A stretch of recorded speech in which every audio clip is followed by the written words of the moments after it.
Oke, halo Infinite Audit Friends, selamat datang di Infinite Audit Talks, sesi yang kedua di episode yang kedua juga.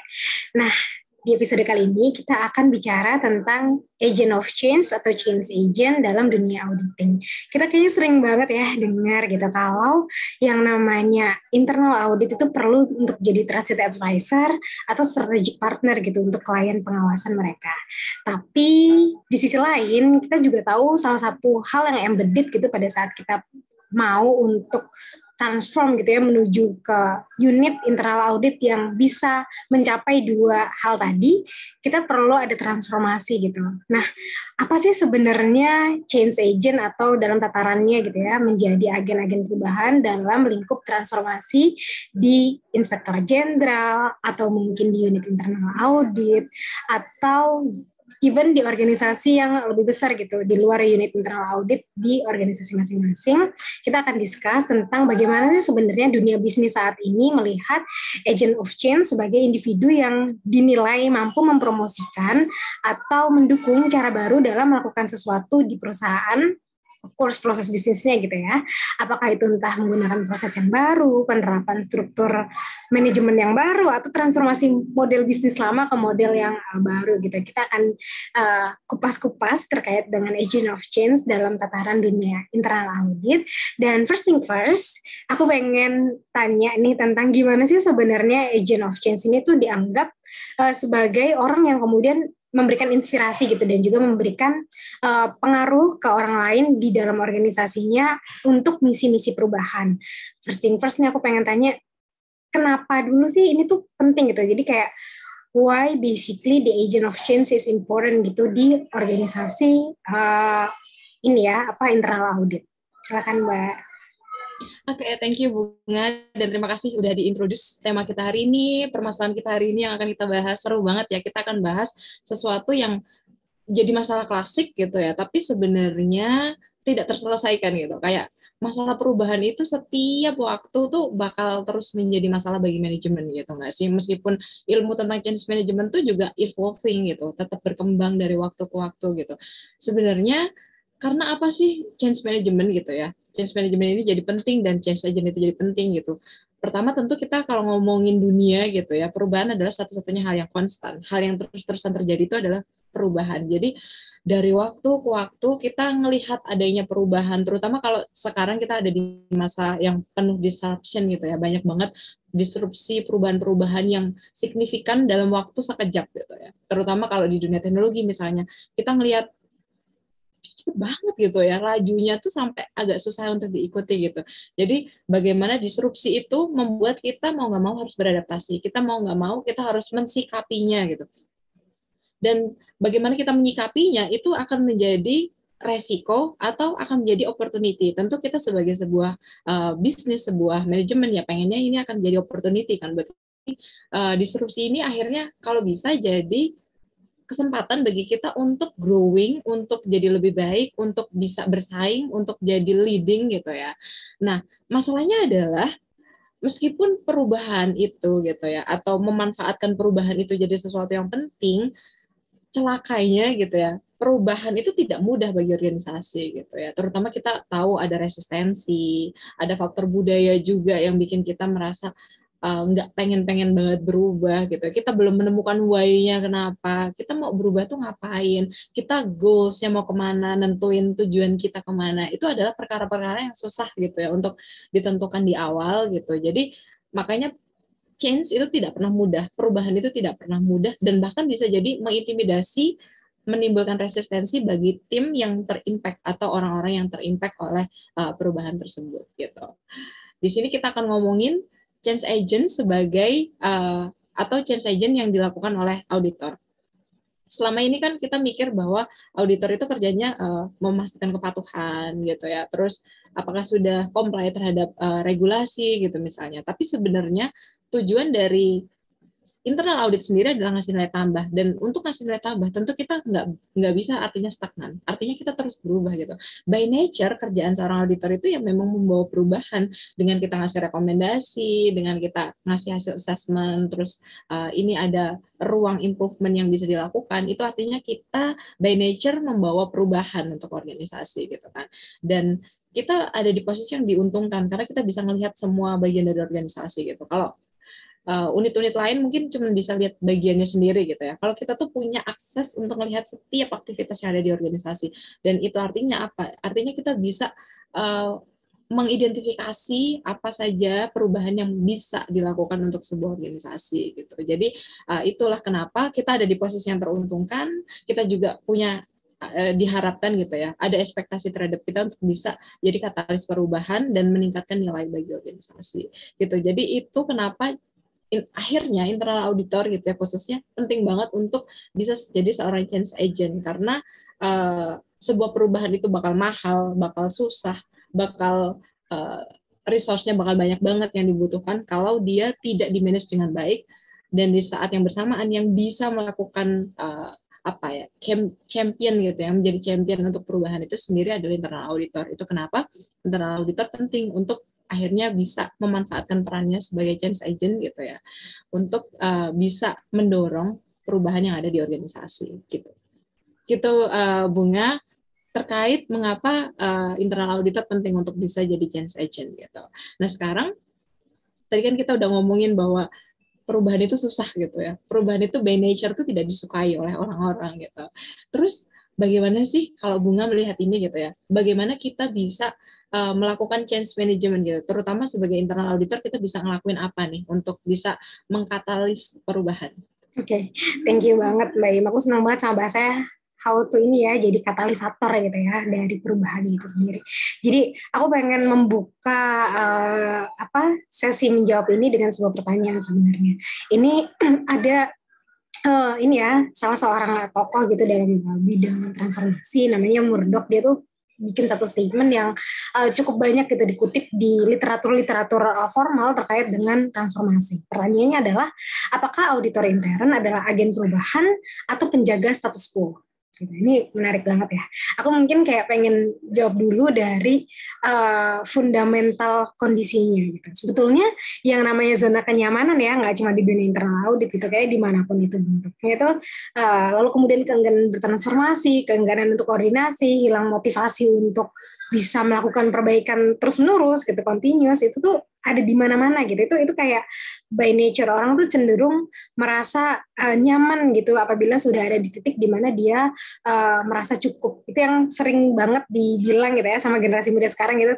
Itu kita terjebak di zona nyaman. Nah, begitu juga dengan dunia profesional. Nah, ini juga menjadi tantangan auditor intern gitu ya untuk mengembangkan temuan, akar masalah dan juga solusinya gitu. Aspek ini juga yang kemudian mungkin jadi tantangan pemimpin di unit-unit audit gitu untuk meyakinkan para elit organisasi, para pemimpin di organisasi tersebut bahwa memang temuan ini tuh penting gitu misalnya ya. Oh, ini audit findings ini tuh perlu untuk bisa di follow up sedemikian rupa untuk bisa diubah gitu proses bisnisnya gitu misalnya secara bertahap, sistematif dan juga komprehensif sehingga nanti bisa melahirkan perubahan gitu. Nah, keengganan untuk berubah ini tuh merupakan risiko terbesar di organisasi, dan organisasi yang demikian tuh akan menuju titik di mana ya dia seperti kapal yang mungkin sudah mati mesin gitu ya, karena dia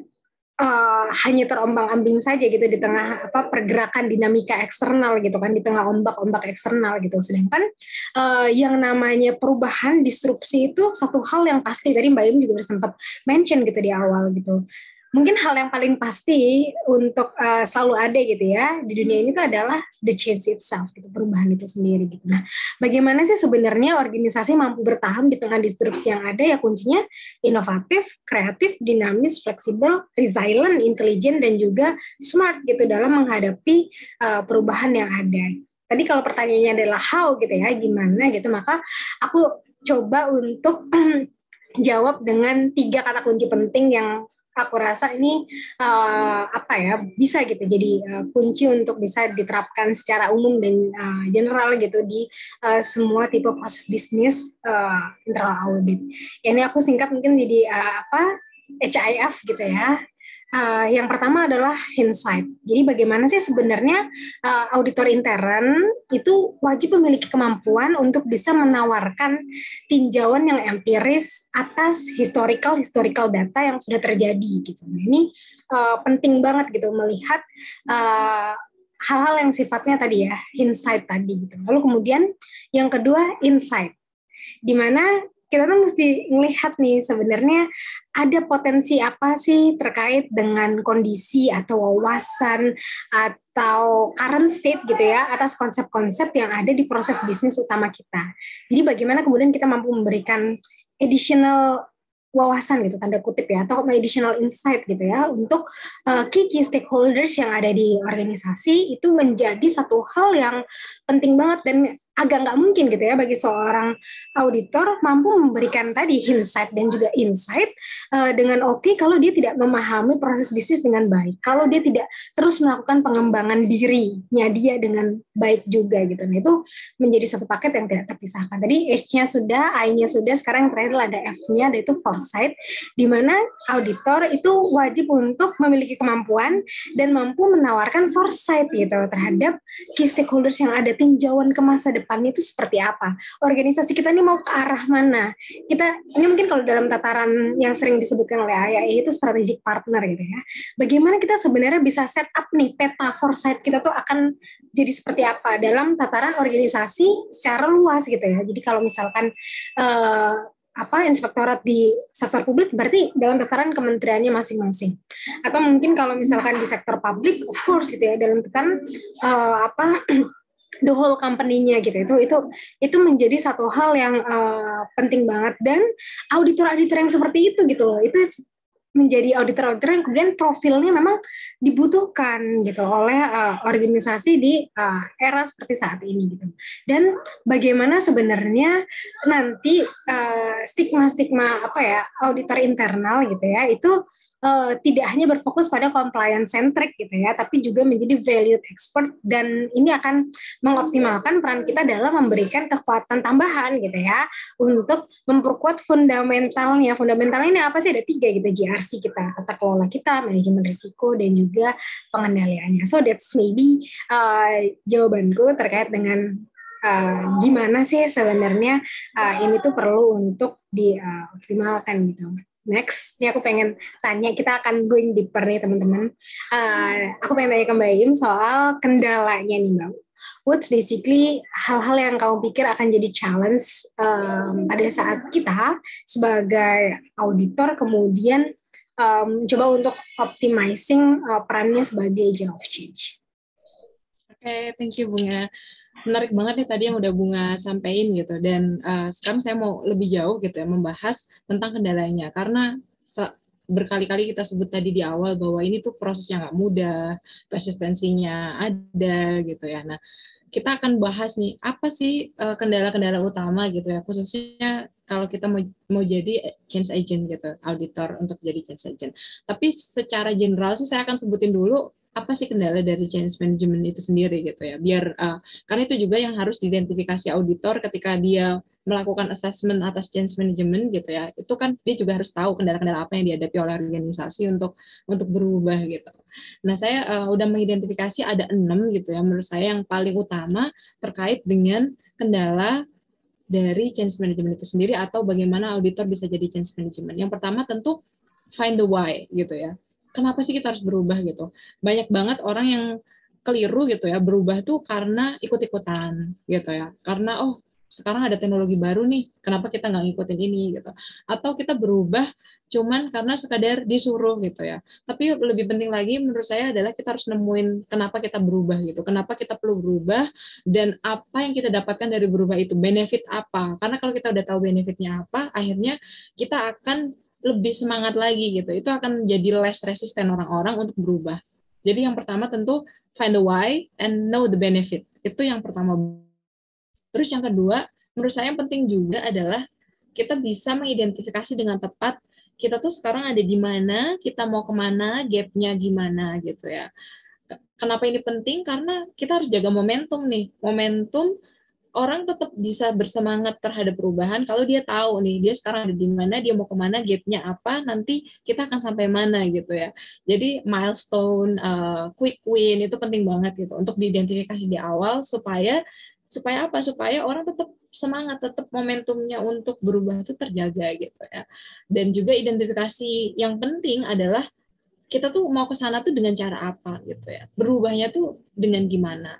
Dan kalau udah sampai sana, gimana kita membuat ini sustain. Bagaimana perubahan ini tuh freeze gitu ya, di istilahnya John Kotter kalau nggak salah nyebutnya tuh freeze. Jadi bagaimana kita nge-freeze supaya orang nggak balik lagi ke yang sebelumnya gitu. Perubahan ini akan jadi tetap gitu, jadi permanen gitu.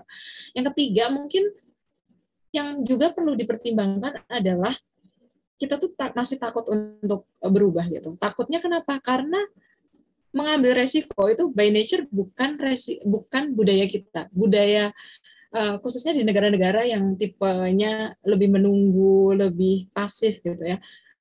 Mengambil resiko itu adalah hal yang berat gitu ya, hal yang tidak diinginkan gitu. Nah, pada perubahan itu selalu ada resikonya gitu ya. Jadi status quo itu nyaman, tapi apakah dengan tidak mengambil resiko kita akan tetap bisa stay dalam jangka lama gitu ya. Sementara organisasi lain misalnya berubah kan enggak gitu ya. Jadi ketakutan akan kegagalan gitu ya, yang mana sekarang dianggap salah satu culture kita, ini juga menjadi salah satu penghambat atau obstacles dari kita untuk bisa mewujudkan change management. Keempat yang nggak kalah penting menurut saya adalah engagement dari baik sponsor, dari manajemen, karena manajemen yang nyediain resource untuk perubahan gitu ya. Terus dari orang-orang yang terdampak juga. Jadi bagaimana kita dapat engagement dari mulai dari level tertinggi sampai level yang paling rendah gitu ya, dari mulai pegawai, dari mulai manajemen sampai sponsor, board gitu-gitu, semuanya harus bisa terengage sama kegiatan ini supaya apa perubahannya nggak jadi memakan resource yang terlalu besar karena perubahannya sudah didukung oleh semua orang gitu ya. Jadi lebih efektif waktu, lebih efektif biaya juga gitu. Kelima yang saya lihat gitu ya, selama ini tuh organisasi itu terlalu ingin banyak gitu.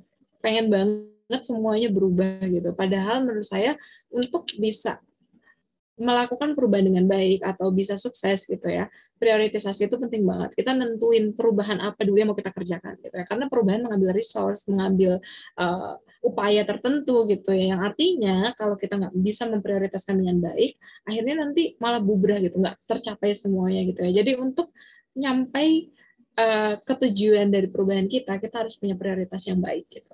Dan terakhir, ini terkait dengan internal auditor karena kita adalah teladannya gitu ya. Karena kita dituntut untuk jadi change agent yang artinya kita harus bisa nyontohin gitu.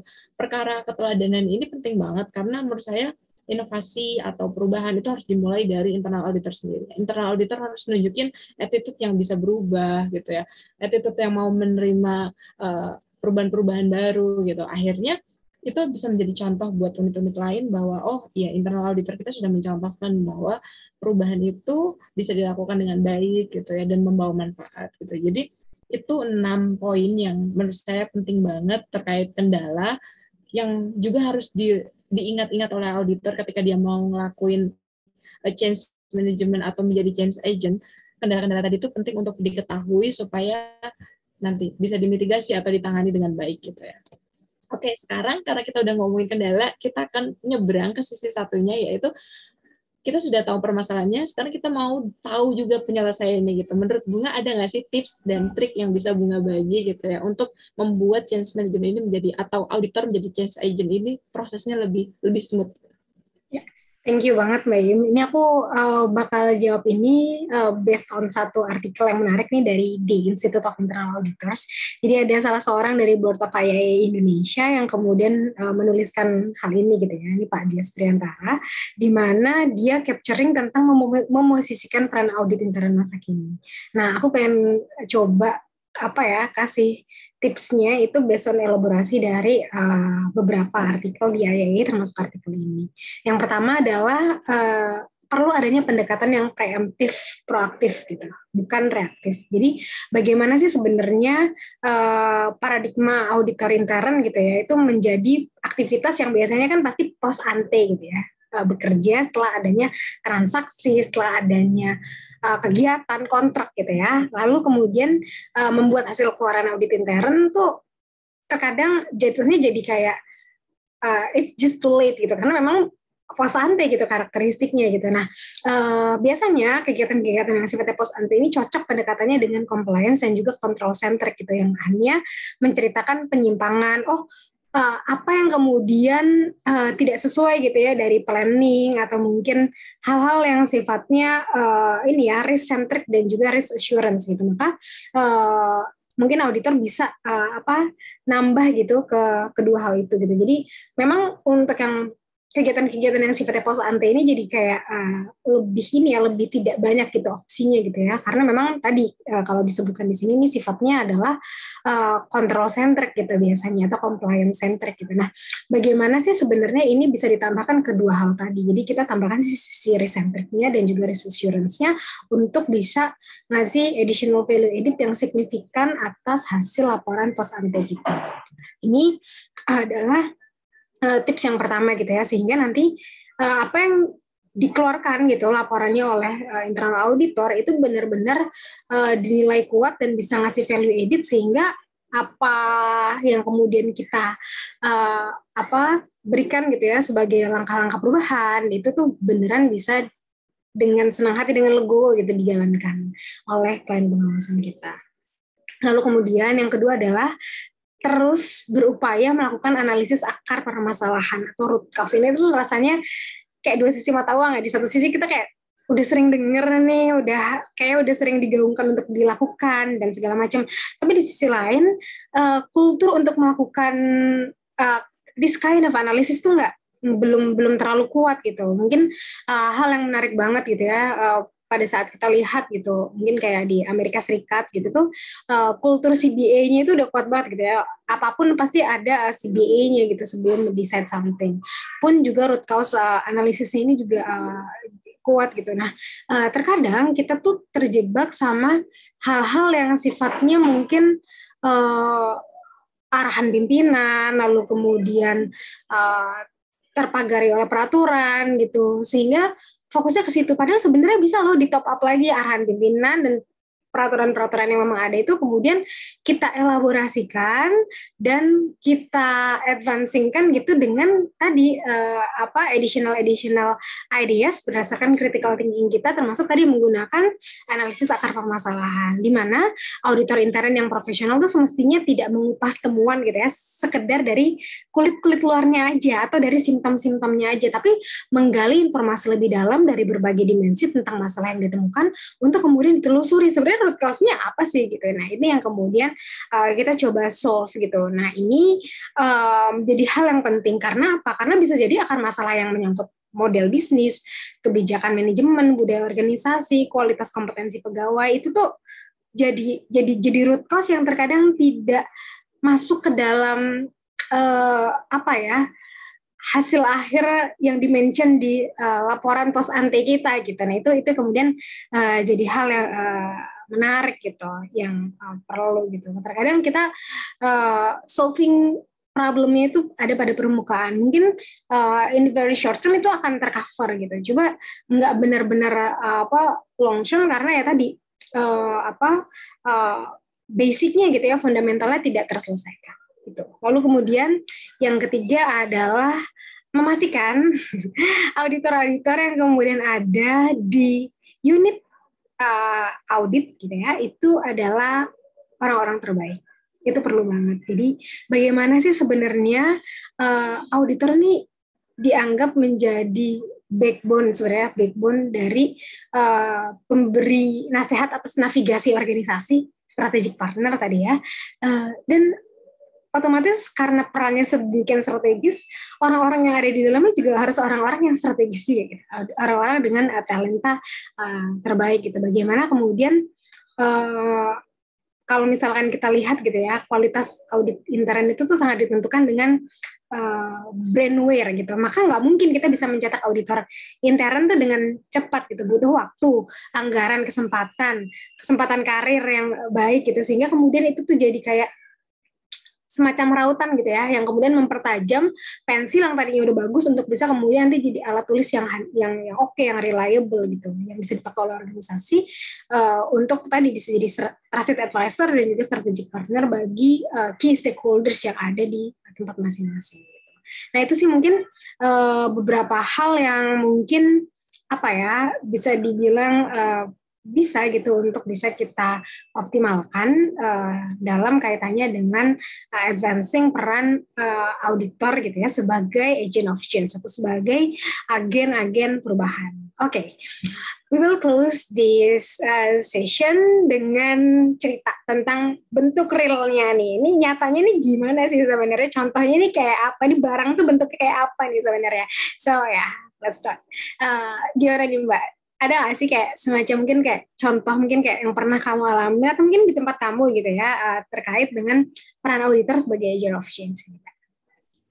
Sure, thank you Bunga. Menarik banget tadi udah Bunga sampaikan juga ya beberapa tips and trick dan insightful siapa yang Bunga sampaikan gitu. Termasuk soal bagaimana internal auditor tuh harusnya diisi orang-orang yang memang berkualitas, capable gitu ya, bahkan orang-orang terbaik.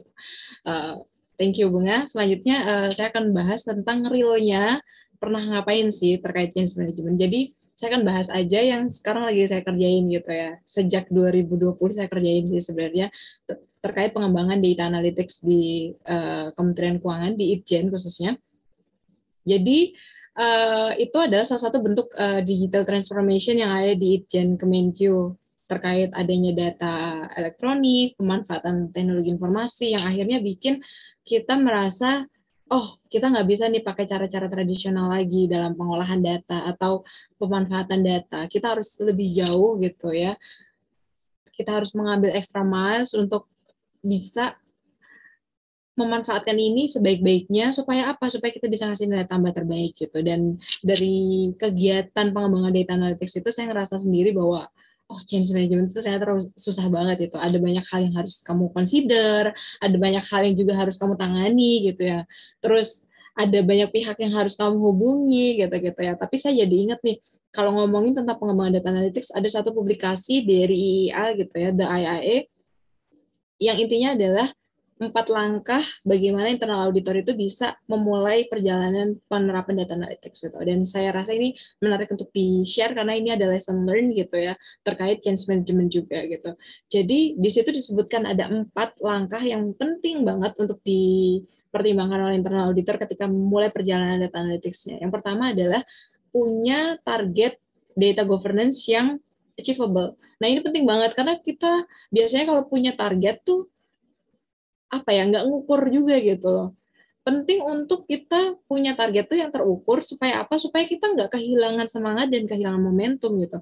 Jadi yang pertama banget, please be realistic gitu loh. Jadi realistis terkait dengan kemampuan kita untuk berubah terus sejauh apa, terus perubahan apa yang sebenarnya dibutuhkan organisasi itu kita harus honest banget, kita harus jujur banget sama diri kita sendiri gitu. Karena kejujuran itu adalah sumber dari keberhasilan kita dalam change management gitu.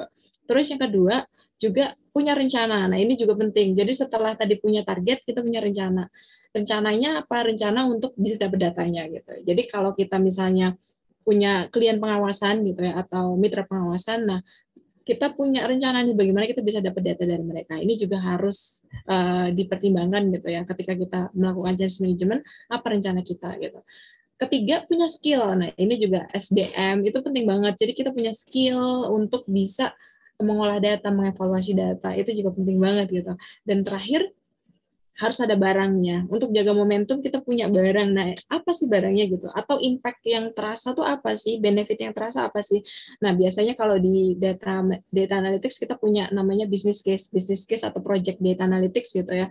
Untuk memastikan bahwa ini berpengaruh beneran loh. Kita udah buat sesuatu dan ini ada pengaruhnya, ada impact-nya gitu. Itu berdasarkan publikasi dari IIA. Tapi kalau dari pengalaman saya pribadi sih penting banget juga untuk dapat dukungan dari pimpinan ya.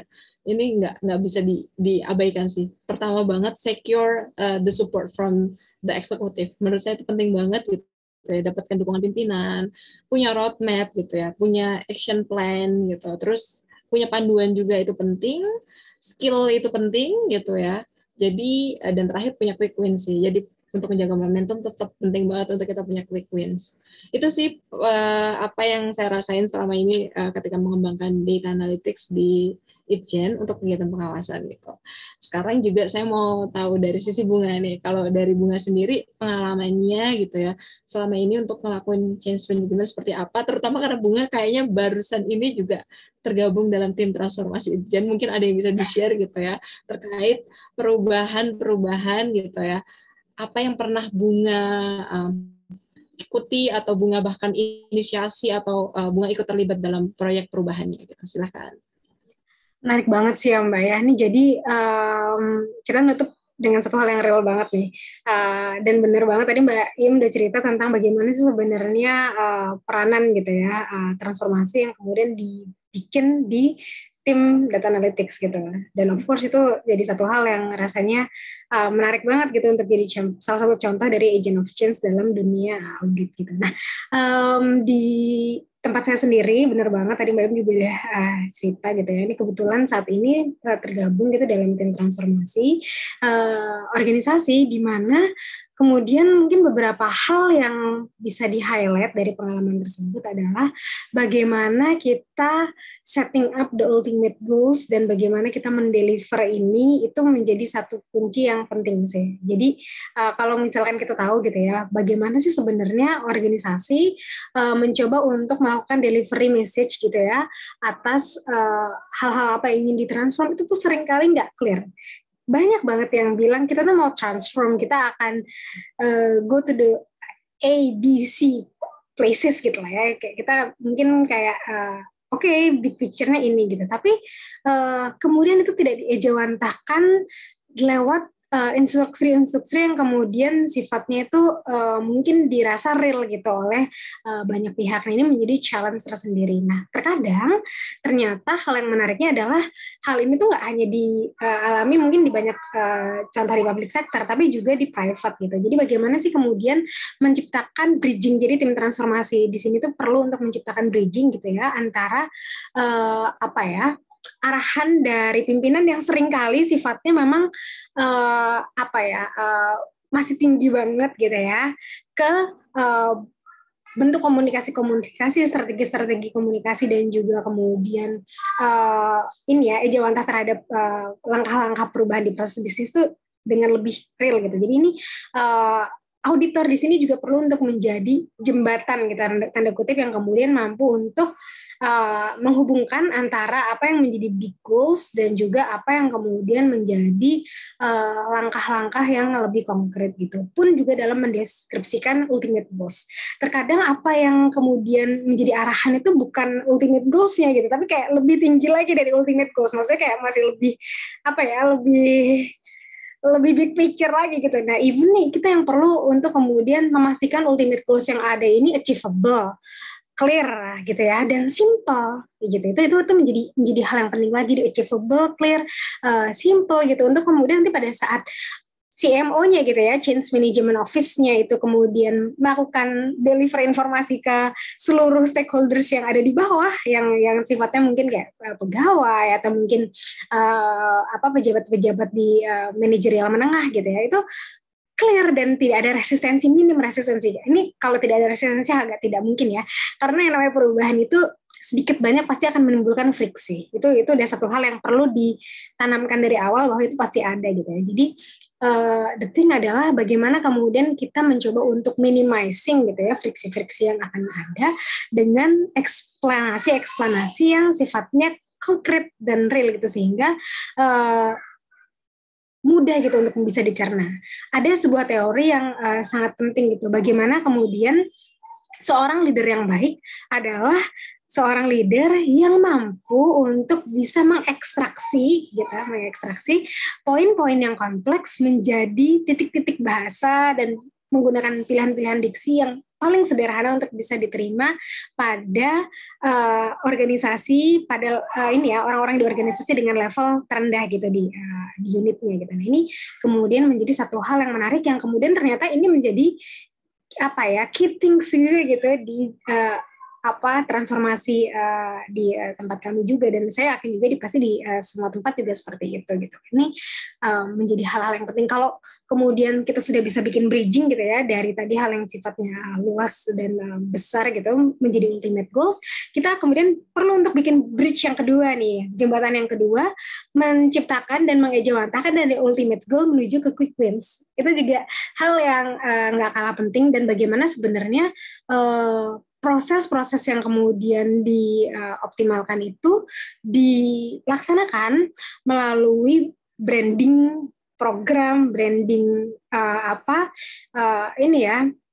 perubahan yang kemudian bisa diterima oleh seluruh kalangan di kantor gitu, seluruh kalangan di organisasi.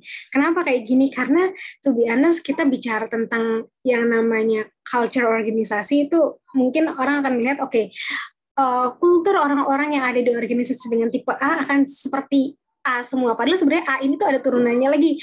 A diferensial pertama, A diferensial kedua gitu. Itu tuh akan ada banyak banget tipe-tipenya. Nah, bagaimana kemudian kita bisa capturing semua tipe A ini dengan baik gitu. Dan hal yang juga menarik adalah mungkin change management officer-nya gitu ya, perlu untuk melakukan analisis bagaimana sih sebenarnya program-program yang dilakukan itu tuh bisa ada program yang memang one fit for all, tapi dalam beberapa cases itu pasti banyak juga yang tidak bisa one fit for all juga. Nah, ini bagaimana kemudian mencoba untuk mendikotomi strategi per masing-masing ini ya kelas target gitu ya dengan lebih optimal, dan of course tadi dibandingkan gitu CBA-nya ya, cost benefit-nya mana kira-kira yang memang perlu dioptimalkan, dan memilih dulu nih, kira-kira kelompok mana yang perlu didahulukan, karena tadi kita nggak bisa menang di semua games dalam satu kali hit kita pasti kan. Nah, bagaimana sebenarnya kita fokus, berarti yang perlu untuk di-guide terlebih dahulu adalah millennials-nya nih misalkan, atau mungkin sebaliknya,